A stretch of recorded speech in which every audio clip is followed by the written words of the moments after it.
Lesson number 11 the lady in the looking glass, जो कि page number 133 पे दी हुई है।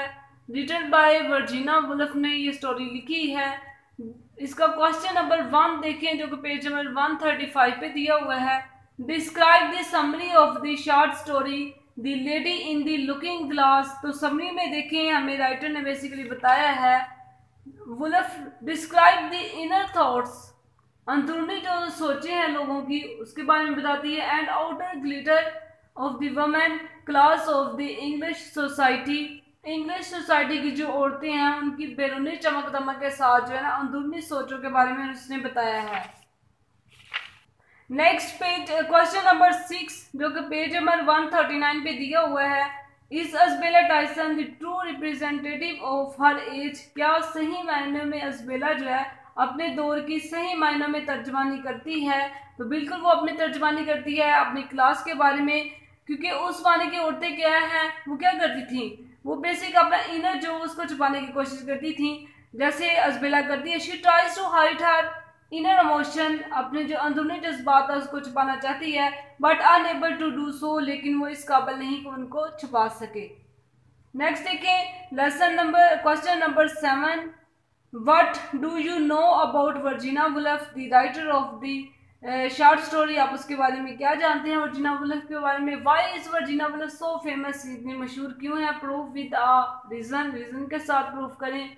तो बेसिकली ये क्या है, Virginia Woolf member of the Bloomsbury group, जो कि राइटर्स का ग्रुप है उसकी मेंबर है, और इसकी फेम का her popularity mainly rest on her sharp psychological insight and modern techniques, modern techniques use करती हैं और साइकोलॉजिकल इंसाइट नफ्सियाती तौर पे हमें जो लोगों की सोच है उसके बारे में बताती हैं। यही रीजन है कि ये बहुत ज़्यादा मशहूर है। नेक्स्ट लेसन नंबर 12, जो कि पेज नंबर 142 पे दिया हुआ है। The fly in the ornament written by Sawdon Pritchett, write down, सबसे पहले क्वेश्चन नंबर फर्स्ट देखें, जो कि पेज नंबर 145 पे दिया हुआ है। Write down the summary of the fly in the ornament by Victor Sawdon Pritchett. तो सबसे पहले देखिए इसमें राइटर हमें क्या बताया है, फादर और सन के रिलेशनशिप के बारे में बताया। The fly in the ornament is a story about father and sun relationship, बाप और बेटे के जो ताल्लुकात है उसके बारे में बताया हुआ है। हलोड अस प्रोफेसर ऑफ लो स्टैंडिंग, कमतर मर्तबे का हामिल है जो उसका बेटा है। विजिट हिज बैंकरप्ट फादर, अपने फादर बैंकरप्ट फादर के पास विजिट करता है, क्योंकि उसका जो बिजनेस है वो डिस्ट्रॉय हो चुका है और उसको पैसे की कमी है। तो उसका बेटा जो अपने फादर के लिए पैसों का इंतजाम करता है, तो वो कहता है why did not you tell me you could raise money, वो कहता है कि आपने, उसका बाप कहता है कि आपने मुझे बताया क्यों नहीं कि आपने पैसों का बंदोबस्त किया है। तो यहाँ पे देखें the fly symbols his poor financial state, तो फ्लाई जो है मक्खी की चीज़ का सिंबल है, उसके फादर की पुअर माशी किस्म के जो हालात हैं, तंग किस्म के हालात हैं, उस चीज़ का सिंबल है। क्वेश्चन नंबर 7 पेज नंबर 150 पे दिया हुआ है। What is the crux guest theme of the story the fly in the ornament.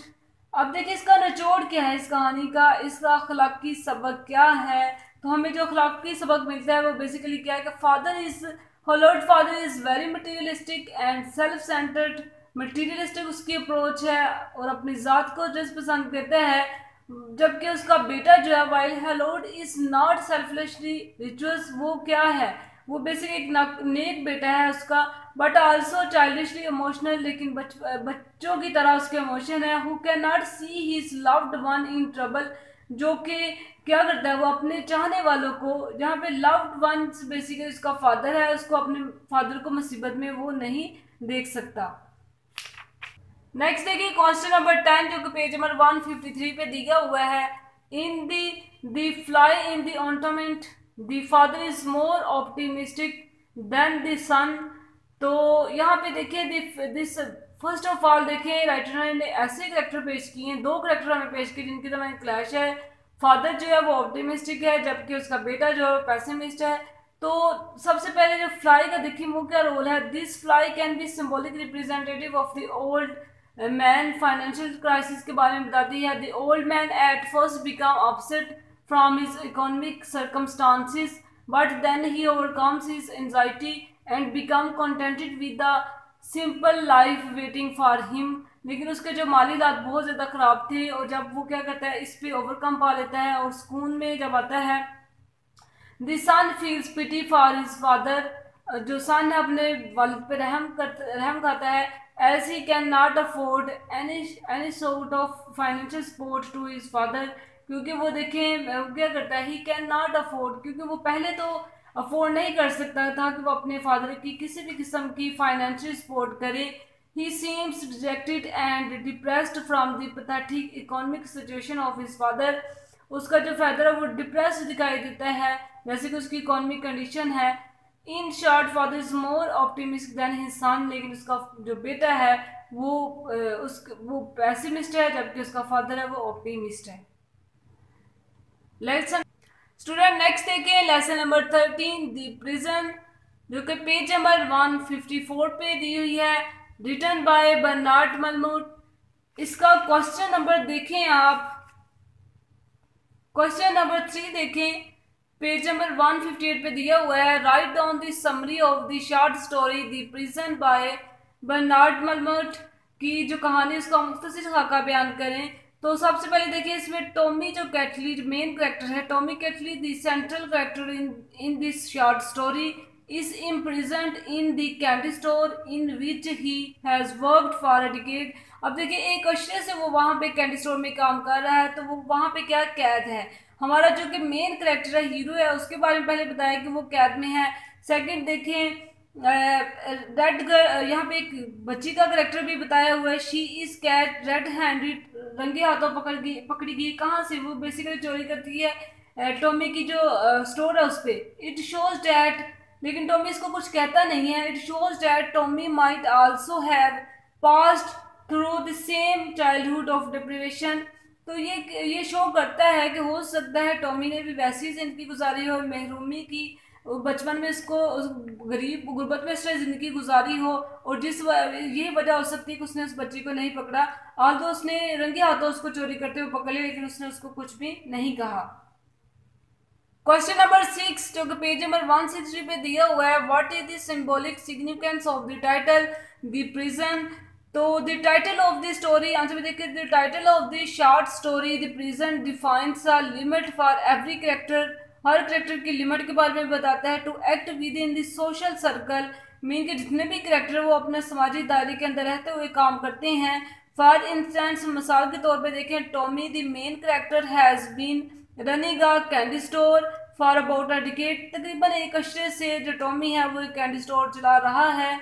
And this store has not only physical bound, उसको जिस्मानी तौर पे बाउंड नहीं करता बल्कि mentally, but his mental capabilities also seem to be. अब देखिए उसकी मेंटल कैपेबिलिटी वो भी इन चेन दिखाई देती है, जैसे जंजीरों में वो जकड़ा हुआ है। He is born to live his life within his cell like candy store, वो एक जो सेल होता है कैद की तरह वो बिल्कुल जिंदगी बसर कर रहा है, जैसे कोठरी में होता है वैसे वो जिंदगी बसर कर रहा है अपने कैंडी स्टोर में। The other character in this story like the red tongued girl also seem to be imprison, वो भी इम्प्रिजन दिखाई देती है क्योंकि वो उसको चोरी करने की बहुत ज़्यादा शौक है। नेक्स्ट देखिए क्वेश्चन नंबर 8 जो कि पेज नंबर 162 पे दिया हुआ है, the prison explore the idea of confinement at various level in our life, हमारी ज़िंदगी के मुख्तलिफ मदरात से अखज़ किया गया है। Discuss prison as the metaphor in the prison, metaphor के तौर पे इसमें क्या राइटर ने हमें बताया है, और इसमें किस चीज़ को कैद के तौर पे जो हमारी जो ज़िंदगी है उसमें डिफरेंट जो वेरियस लेवल पे उसने कौन सी ऐसी जो कैद है वो बयान की है। The story the prison is about metaphorical confinement, metaphor के इस्तान उसने जो जेल है या कैद है वो बताई है। Of man in this world, इंसान की इस दुनिया में, और द सर्कमस्टांसेस अराउंड, और जो हालात उसके इर्द गिर्द हैं। The protagonist of the story is imprisoned in the bond of marriage as he gets married to the lady whom he does not like much। जो हमारा प्रोटैगनिस्ट है टॉमी, एक तो वो स्टोर पे तो काम करता है, सेकंड उसने एक ऐसी औरत से शादी की है जिसको वो पसंद नहीं करता है और उसके साथ वो ज़िंदगी गुजार रहा है। He is also confined in a shop from dawn to night, और उसको रात तक जो है शॉप पे रहना पड़ता है। नेक्स्ट देखें Rosa, she do seem unhappy from her life and husband, जो रोज़ा उसकी वाइफ है कैटली की, टॉमी की, वो भी क्या है ना खुश है उसके साथ, वो ज़िंदगी बसर नहीं करना चाहती, और वो भी क्या ऐसे अपने हस्बैंड के साथ ना खुश है, और वो भी ऐसे ज़िंदगी गुजारी जैसे लोग कैद की ज़िंदगी गुजारते हैं। इसके अलावा ऐसी जो गर्ल्स वो भी बताई हुई है, लिटिल गर्ल वो क्या करे, स्टीलिंग करती है, चोरी करने की उसकी हैबिट बताई हुई है, वो भी क्या है अपने ही हैबिट के अंदर है, मीन के वो क्या करती है। On the other hand the little girl who used to steal chocolates, जो कि चोरी करती है चॉकलेट्स फ्रॉम देयर शॉप, उनकी दुकान से, also a sort of prisoner who also bound to steal, वो भी क्या है किस्म की प्रिजनर है, वो क्या है बाउंड है, स्टीलिंग मीन की चोरी करने की आदत में उसको आदत है, और वो क्या करती है उसी के अंदर बाउंड है कि उसको चोरी ही जस्ट वो करती है। लेसन नंबर 14 जो कि पेज नंबर 164 पे दिया हुआ है, the enemy written by Virendra Nipal ने लिखी है ये स्टोरी। तो सबसे पहले देखिए इसका क्वेश्चन नंबर 1 जो कि पेज नंबर 166 पे दिया हुआ है, how would you describe the mother sun relationship in the enemy, आप कहानी में माँ बेटे के दरमियान रिश्ते को कैसे बयान करते हैं। Parental relationship is one of the major themes of the short story the enemy, parental वालदेन से ताल्लुकात जो है उसको मौजू बहस बनाया गया है इस कहानी में। तो सबसे पहले देखें वाकई इसमें क्या बयान किया गया, राइटर ने इसमें बताया है मदर और बेटे के दरमियान जो ताल्लुक है उसको बताया गया है। Both the son and the mother seem to be emotionally weak, जज्बाती तौर पर दोनों ही कमज़ोर दिखाई देते हैं, and both of them are misunderstanding each other due to lack of communication, और कम्युनिकेशन राब्ते का फुकदान होने की वजह से दोनों क्या गलत समझते हैं, आपस में एक दूसरे को गलत फहमी का शिकार हैं। Which is also one of the major themes, जो कि मेजर थीम्स में इंक्लूड की जाती है, lack of communication between this parental relationship इस वालदेन के दरमियान, because of the broken down relationship between his mother and father. अब देखिए बच्चे पे क्या उसका असर होता है, उसके फादर और जो वालिद है और वालदा का जो रिश्ता है वो टूट चुका है।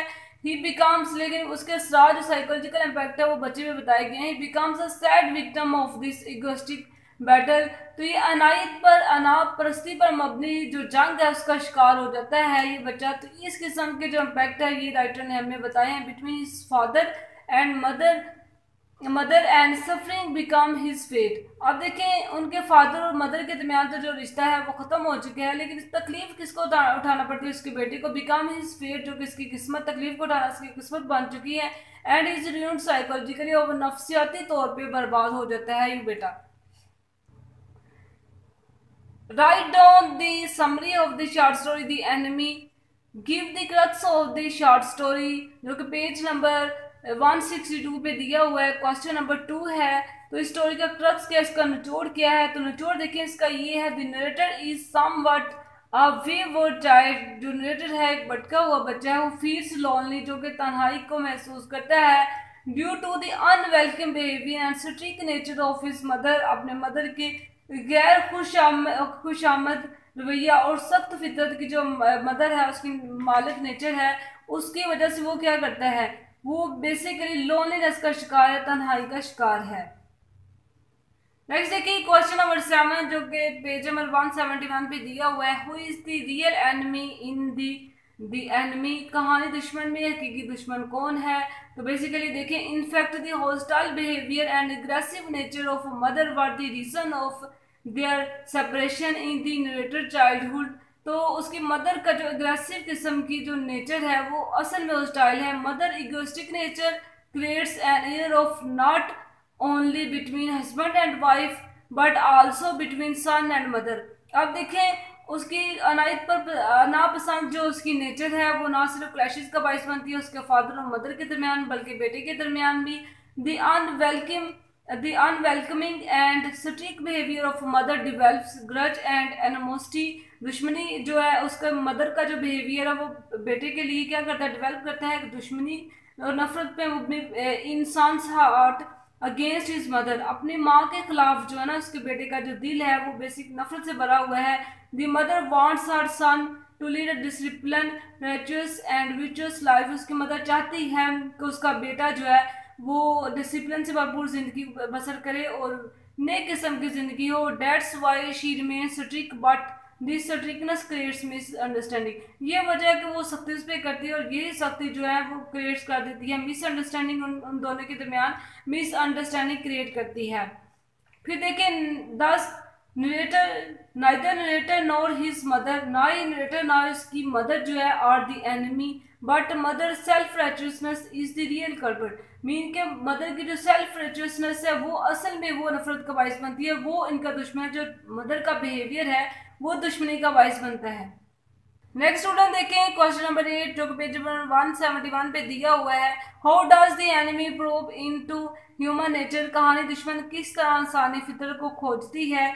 In the short story the enemy the author has prove, author जो तहकीक करता है इनटू ह्यूमन नेचर के बारे में, अब ये उसने बहुत ही महारत से ये बयान किया है। उसके जरिए उसने बताया the difference of pattern of thinking between man and women, मर्द और औरत के सोचने का स्टाइल बताया है। Here the writer has shed light on the complication of paternal, mean के पेरेंट्स के जो रिलेशनशिप है उनके दरमियान पेचीदगी है उसको बयान किया है। एंड मैट्रिमोनियल रिलेशनशिप, शादी के जो ताल्लुकात हैं, अज़वाजी जिंदगी, उसके बारे में राइटर ने हमें बताया है।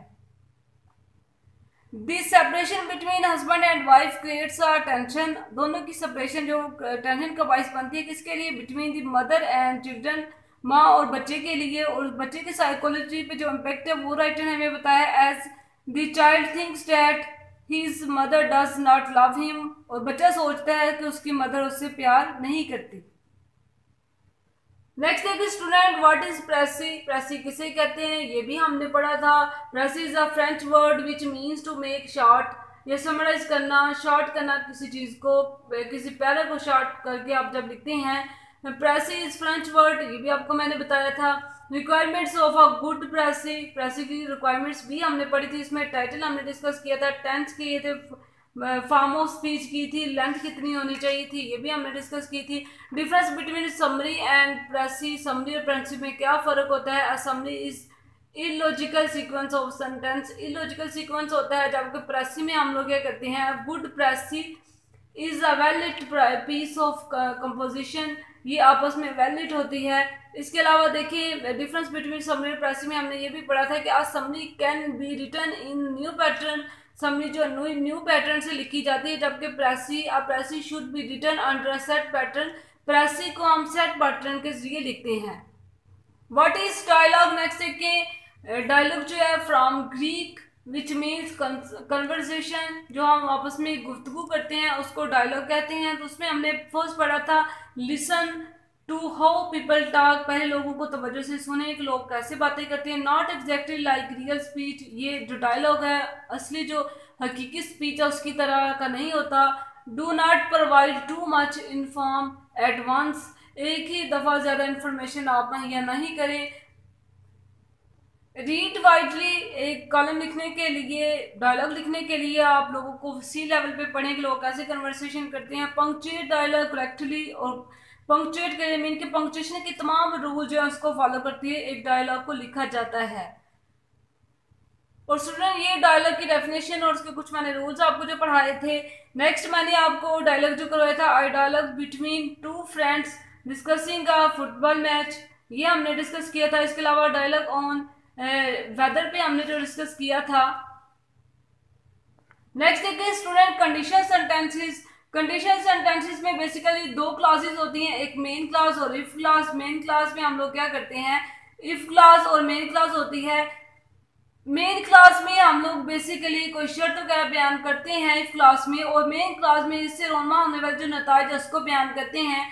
फॉर एग्जाम्पल देखें इफ क्लास में, इफ ही रिक्वेस्ट मी, अगर वो मुझसे दरख्वास्त करता, तो मेन क्लास में हम लिखेंगे आई विल हेल्प हिम, मैं इसकी मदद करता। इसमें देखिए जीरो कंडीशन सेंटेंस है, जीरो में देखिए हम सच्चाई बयान करने के लिए इस्तेमाल करते हैं। इसमें हम इफ क्लास में सिंपल जो प्रेजेंट टेंस इस्तेमाल करते हैं, और मेन क्लास में भी प्रेजेंट सिंपल प्रेजेंट टेंस इस्तेमाल करते हैं। If V fridge something, main class में लिखेंगे इट डज नॉट डिके, अगर हम किसी चीज को सेव करते हैं, फ्रीज करते हैं तो वो खराब नहीं होती। फर्स्ट कंडीशन में देखिए हम शर्त के तौर पे इस्तेमाल करते हैं, किसी ये फिक्रा किसी ऐसी शर्त के लिए इस्तेमाल होता है जिसको हम मुमकिन ख्याल करते हैं। मसला अगर वो मेहनत करेगा तो कामयाब हो जाएगा। तो इफ क्लास में हम लोग क्या करेंगे, if plus subject plus first form of verb यानी कि प्रेजेंट इंडेफिनिट, और मेन क्लास में हम लोग फ्यूचर का इस्तेमाल करेंगे, subject plus will plus first form of verb का इस्तेमाल हम करेंगे। तो स्टूडेंट ये देखिए मैंने आपको फार्मूला भी सामने लिखा हुआ है कि इफ क्लास में हम फिर क्या लिखेंगे, if plus subject plus first form of verb ऐसी एरियाज का इस्तेमाल, यानी कि हम प्रेजेंट इंडेफिनिट का इस्तेमाल करेंगे और मेन क्लास में विल का इस्तेमाल करेंगे। जैसे देखिए मैंने लिखा हुआ है मेन क्लास में subject plus will plus first form of verb, if he works hard, अगर वो मेहनत करता है, he will pass the exam, तो वो एग्जाम पास कर जाएगा। नेक्स्ट देखिए पास करेगा, फ्यूचर का इस्तेमाल किया है। सेकंड कंडीशन में देखें, सेकंड कंडीशन में हम लोग क्या करते हैं, ये शर्त किसी फर्जी बात के लिए इस्तेमाल होती है जिसको हम नामुमकिन कंसीडर करते हैं। मसलन अगर उसने मुझसे दरखास्त की तो मैं उसकी मदद करूंगा, अमकान है इस बात का कि वो मुझसे दरखास्त करेगा, लेकिन हम प्रूफ से ये नहीं कह सकते।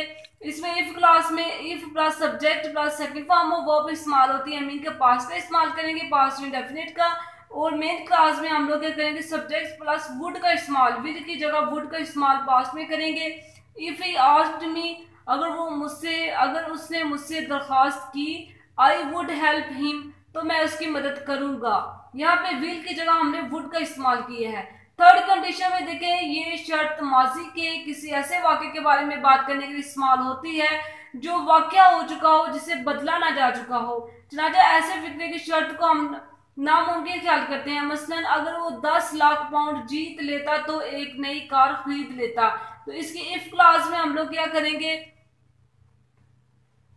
दूसरा देखें थर्ड कंडीशन में हम लोग क्या करते हैं, इफ क्लास में मैंने देखे लिखा हो if plus past perfect, if plus past perfect plus had plus third form of verb का हम इस्तेमाल करते हैं। तो मेन क्लास में हम लोग क्या करेंगे, सब्जेक्ट प्लस वुड हैव का इस्तेमाल करेंगे, would have plus third form of verb का इस्तेमाल करेंगे।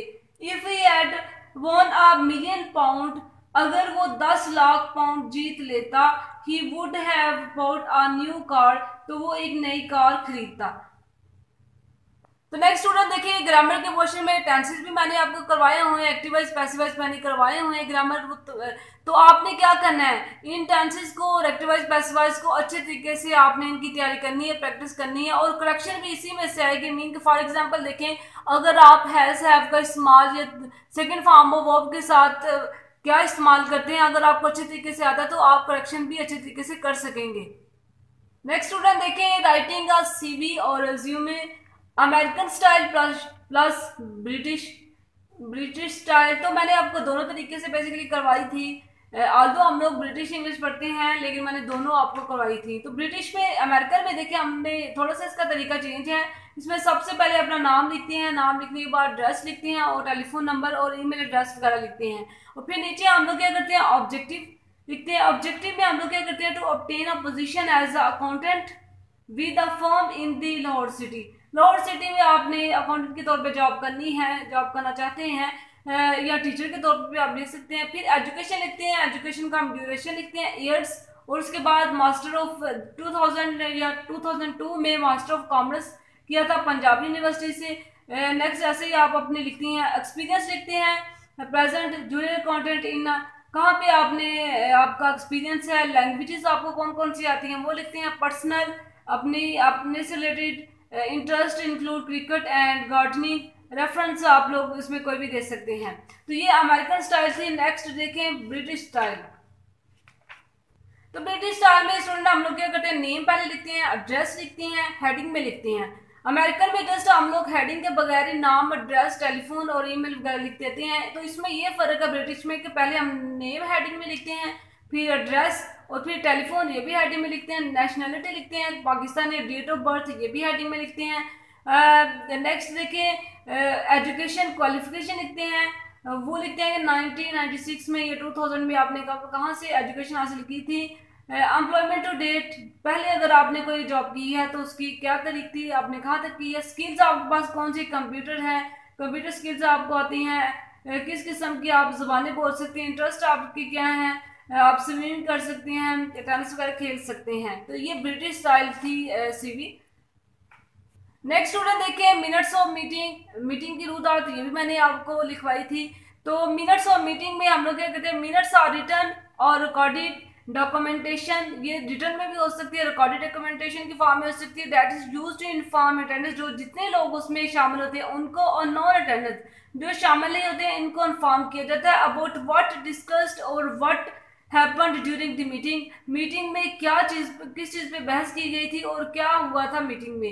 ये तमाम लोग जो हाजिर होते हैं और जो गैर हाजिर हैं उन तमाम को मीटिंग की रुदार के बारे में बताया जाता है। मिनट्स यूजुअली इंक्लूड, इसमें किस चीज को इंक्लूड किया जाता है, नेम ऑफ पार्टिसिपेंट लिखते हैं जब हम, तो पहले नेम ऑफ पार्टिसिपेंट्स के नेम लिखते हैं, एजेंडा क्या होता है कि किस चीज पे आप बात करना चाहते हैं, डिसीजन क्या लेंगे गया, may be decision made by participants, जो शामिल करने वाले लोग हैं उन्होंने डिसीजन क्या लिया है। जैसे आजकल देखें मीटिंग्स होती हैं डिफरेंट, हमारे सियासी जो लीडर हैं वो मीटिंग करती हैं, तो उसमें अगर फॉर एग्जांपल देखिए कोरोना पे बात कर रहे हैं तो वो उन्होंने क्या डिसीजन लिया, उनका एजेंडा क्या था, वो क्या डिसीजन लेते हैं फ्यूचर के बारे में कि लॉकडाउन खत्म कर दिया जाए या ना किया जाए, तो इसके बारे में भी मिनट्स ऑफ मीटिंग हो सकती है। नेक्स्ट स्टूडेंट देखिए लेटर्स, तो लेटर में हम लोग क्या करते हैं, ऑफिशियल लेटर कैसे लिखते हैं, official letters are written in the government office, government के ऑफिस में लिखे जाते हैं। दीज में भी इनसाइड डिपार्टमेंट से बाहर हो सकते हैं, लोग अपने मुश्किलात या प्रॉब्लम्स के बारे में बताते हैं। फॉर एग्जांपल देखिए अगर आप लिखना चाहते हैं payment of remaining electricity dues by your office, इस पे लिखना चाहते हैं तो हम लोग पहले क्या लिखेंगे, दी SSP, ये लिखने के बाद नीचे लिखें दी SSP वेस्ट, नीचे लिखेंगे Civil Lines comma Lahore full stop, नीचे लिखेंगे सर कोमा, सब्जेक्ट आपका क्या है, subject payment of remaining electricity dues by your office, जो आपके ड्यूज रहते हैं वो उसके आप चाहते हैं कि आपको पेमेंट कर दी जाए। तो ऐसे लिखने के बाद नीचे आप स्केच लिखेंगे, डिटेल से आप लिखेंगे कितनी आपकी पेमेंट रहती है, तो आप चाहते हैं कि आपको वापस कर दी जाए। नीचे आप लिखेंगे अपना नाम, लिखने के बाद SDO लिखेंगे आप। नेक्स्ट स्टूडेंट देखिए कंपाउंड सेंटेंस क्या होते हैं, when sentence expresses more than one thought action or state, mean के एक से ज्यादा जब आप एक्शन या सोच का इजहार करेंगे या हालत, it is called compound sentence, तो ये कंपाउंड सेंटेंस कहलाते हैं। एग्जांपल देखें, I go to school at 8 AM and come back at 2 PM, the sun, second example देखिए, the sun rises in the east and sets in the west, दो काम बताए गए हैं कि सूरज जो है वो मशरिक से तुलू होता है और मगरिब में गुरूब होता है, तो काम बताए गए हैं। तो स्कूल के बारे में भी ये बताया कि आप कितने बजे जाते हैं और वापस कितने बजे आते हैं, तो ये कंपाउंड सेंटेंस की एग्जांपल है। सिंपल सेंटेंस देखिए, when sentence express single thought, एक सोच एक action, state, it is called a simple sentence, तो सिंपल सेंटेंस कहलाता है। जैसे एग्जांपल देखिए, वी प्ले क्रिकेट, हम क्रिकेट खेलते हैं। नेक्स्ट देखिए student paragraph writing, paragraph writing में मैंने आपको करवाई थी, उसकी प्रैक्टिस करवाई थी, मैंने आपको उर्दू में पहले दिए थे और आपने इंग्लिश में आप लिख के लाए थे, वो मैंने चेक किए थे। नेक्स्ट देखिए student what is report, report किसे कहते हैं, report are divided into section, ये सेक्शन में तकसीम किया जाती है with headings and sub heading, mean के इसकी हेडिंग्स होती हैं, फिर इसकी सब हेडिंग्स जो हम उसमें डिटेल से लिखते हैं। रिपोर्ट कैन बी एकेडमिक, ये तालीमी हो सकती है, टेक्निकल हो सकती है, फनी हो सकती है, बिजनेस ओरिएंटेड, बिजनेस से रिलेटेड हो सकती है, and future recommendation of or specific action, और फ्यूचर से मतलब आप कुछ रिकमेंडेशन करना चाहते हैं, कुछ चाहते हैं कि ये काम ऐसा होना चाहिए, तो वो आप रेकमेंड कर सकते हैं। Reports are written to present facts about a situation project and will define and analyse the issue at head. अब रिपोर्ट में क्या करते हैं, आप चाहते हैं कि जो प्रेजेंट में आप हकायक को पेश करते हुए आप चाहते हैं कि सिचुएशन के मतलब आप बताते हैं। स्टूडेंट ये इसकी डेफिनेशन थी, and will define and analyse the issue at head, और हम चाहते हैं कि जो मसले हैं उसका हल हम चाहते हैं, तब हम रिपोर्ट लिखते हैं।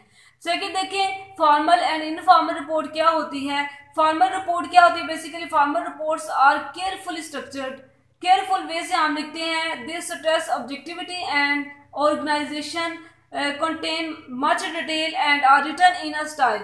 हाँ, इसमें बेसिकली क्या करते हैं, ज्यादा डिटेल से ज्यादा वजाहत से हम लिखते हैं। इनफॉर्मल रिपोर्ट, नेक्स्ट देखिए informal reports are usually short message with neutral, लेकिन उसमें क्या करते हैं हम, casual use of language. Informal report में हम आम ज़बान इस्तेमाल करते हैं, न्यूट्रल गैर जानब तरीके से लिखते अपना मैसेज इसमें लिखते हैं।